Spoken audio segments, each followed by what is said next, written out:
Finally Sonu साहब मौजूद है। आज ये ऐसे ही घूमते फिरते हमें मिल गए और हमने इन्हें पकड़ लिया। इनसे बात करेंगे, गपशप लगाएंगे और इनसे गाना भी सुनेंगे। अस्सलाम वालेकुम। जी वालेकुम सलाम। कैसे हैं आप? मैं बिल्कुल ठीक, आप कैसी हैं? अल्हम्दुलिल्लाह बिल्कुल ठीक। क्या करने के लिए आए हुए हैं यहाँ पर?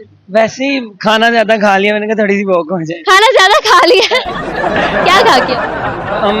अम्मी ने चावल मसर बनाए थे और वो मेरे फेवरेट है, ऊपर दही का रहता, तो मैंने बहुत ज्यादा वो खा लिए। तो सोचा चलो बाहर ही सही, थोड़ा सा आउटिंग हो जाएगी इसी बहाने। आउटिंग करने के लिए आए हैं? नहीं, वैसे भी ये जो जगह है ना, ये बहुत एक बंदे को ना रिलैक्स करती है। यहाँ पे आना ना कभी कभार, नए लोग, नहीं ऐसा नहीं है, बच्चियों वाला सीन नहीं है। शुक्र अल्लाह का, शुक्र अल्लाह का। ऐसा रौनक देखना भाई, लाहौर की रौनक। लाहौर की रौनक जो भी है वो यहाँ पे है, यहाँ फिर वो फोर्ट्रेस वाली साइड में। ये दो प्लेसेस बड़ी अच्छी हैं।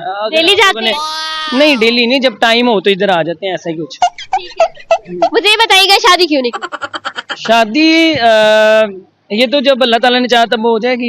इतनी इसकी जल्दी कोई नहीं है। इंसान को अपने पहले फ्यूचर पे ध्यान देना चाहिए। देखें हम लोग यहाँ पे सबसे मुश्किल काम जो है ना, वो बस मैं वो कहना नहीं चाहता, बनना। नहीं वो मैं बात नहीं कर रहा।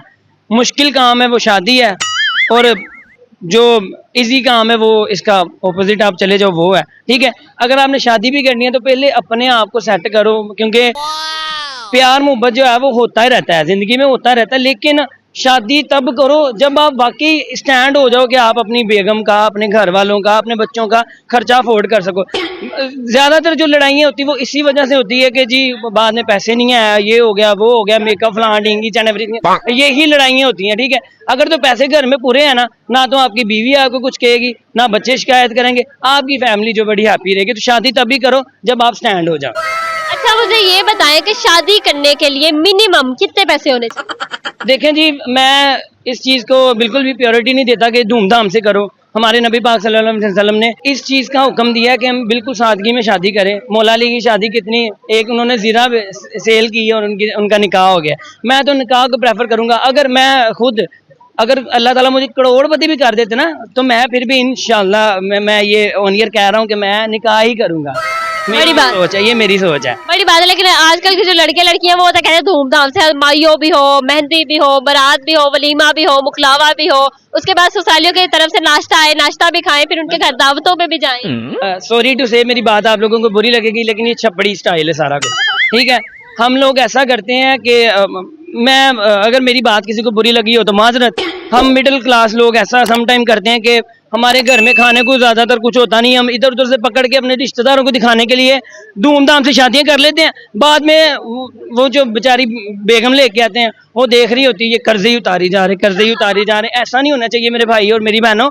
शादी तब करो जब बाकी आपको पता हो कि यार हम स्टैंड हो गए। हाँ, अगर धूमधाम से भी करनी है ना तो आपका बैकग्राउंड अच्छा होना चाहिए।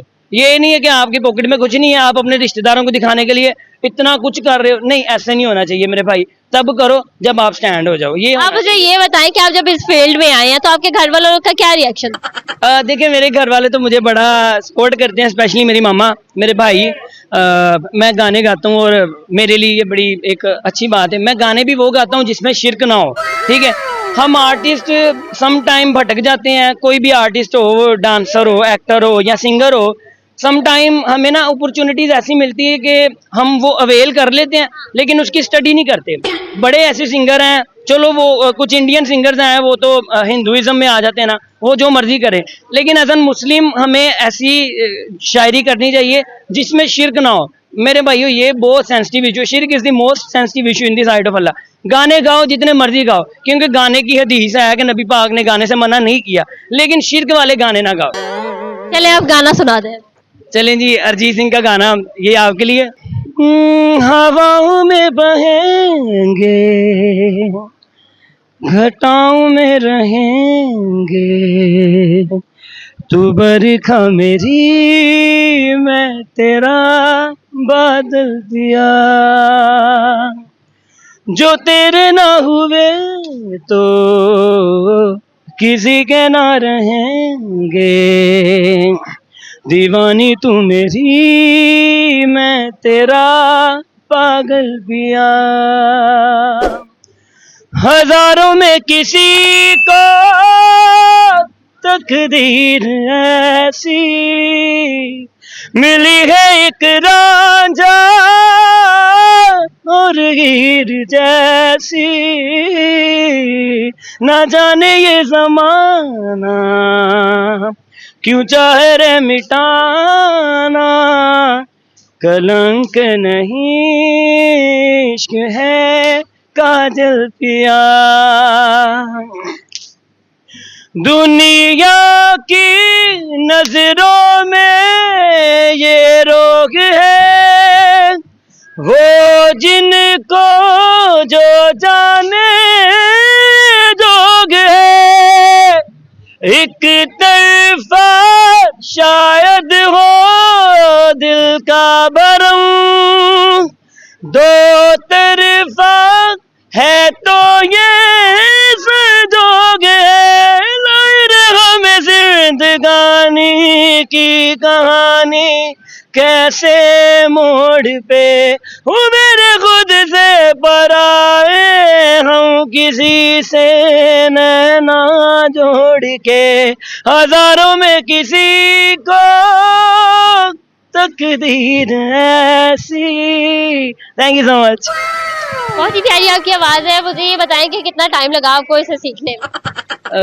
मुझे तकरीबन 4 साल हो गए गाते हुए, 5 साल हो गए होंगे। तो जो भी गा रहा हो उसको सुन सुन के खुद ही आ गया, मतलब वो सबसे सीखता रहता हूँ, ये ऐसे ही आ गया। जब से मैंने खुद के गाने लिखे हैं तो थोड़ा सा और क्रेज मेरा सिंगिंग की तरफ आ गया। तो ऐसे करते करते ये भी चीज़ें जो है वो गॉड गिफ्टेड होती हैं, लेकिन बाद में उस्ताद ज़रूरी होता है। हर फील्ड में आपका उस्ताद कोई होना चाहिए।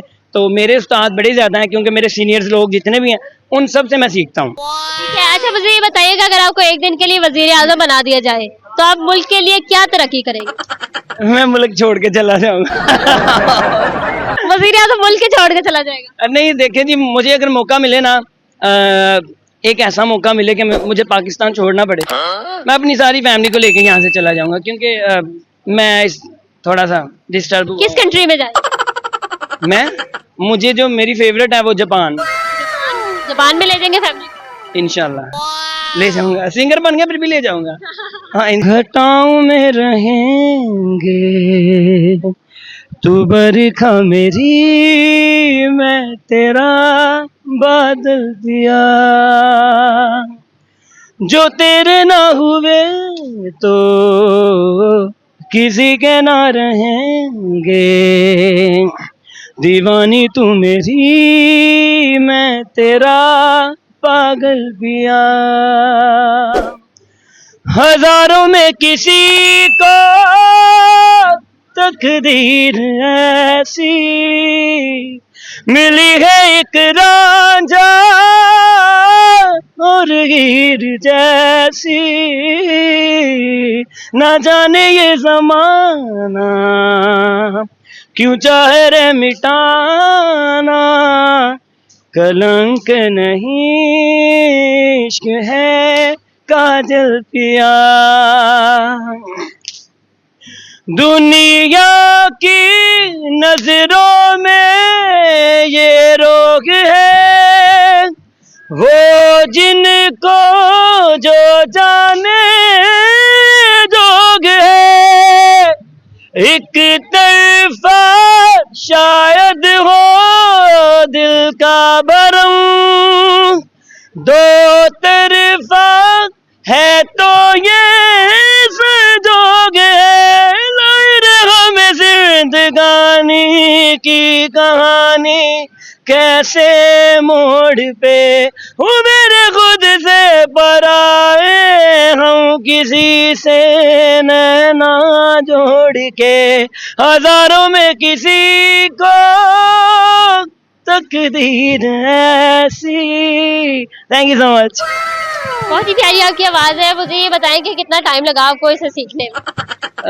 मुझे तकरीबन 4 साल हो गए गाते हुए, 5 साल हो गए होंगे। तो जो भी गा रहा हो उसको सुन सुन के खुद ही आ गया, मतलब वो सबसे सीखता रहता हूँ, ये ऐसे ही आ गया। जब से मैंने खुद के गाने लिखे हैं तो थोड़ा सा और क्रेज मेरा सिंगिंग की तरफ आ गया। तो ऐसे करते करते ये भी चीज़ें जो है वो गॉड गिफ्टेड होती हैं, लेकिन बाद में उस्ताद ज़रूरी होता है। हर फील्ड में आपका उस्ताद कोई होना चाहिए। तो मेरे उस्ताद बड़े ज़्यादा हैं, क्योंकि मेरे सीनियर्स लोग जितने भी हैं उन सब से मैं सीखता हूँ। ठीक है, अच्छा मुझे ये बताइएगा, अगर आपको एक दिन के लिए वजीर आजम बना दिया जाए तो आप मुल्क के लिए क्या तरक्की करेंगे? मैं मुल्क छोड़ के चला जाऊंगा।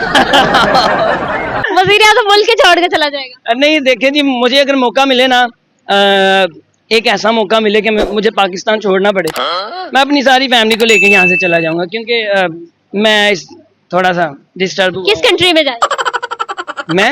मुझे जो मेरी फेवरेट है वो जापान। जापान में ले जाएंगे फैमिली? इंशाल्लाह ले जाऊंगा, सिंगर बन गया फिर भी ले जाऊंगा। हाँ इंशाल्लाह। सही हो गया, बहुत शुक्रिया जी। Thank you.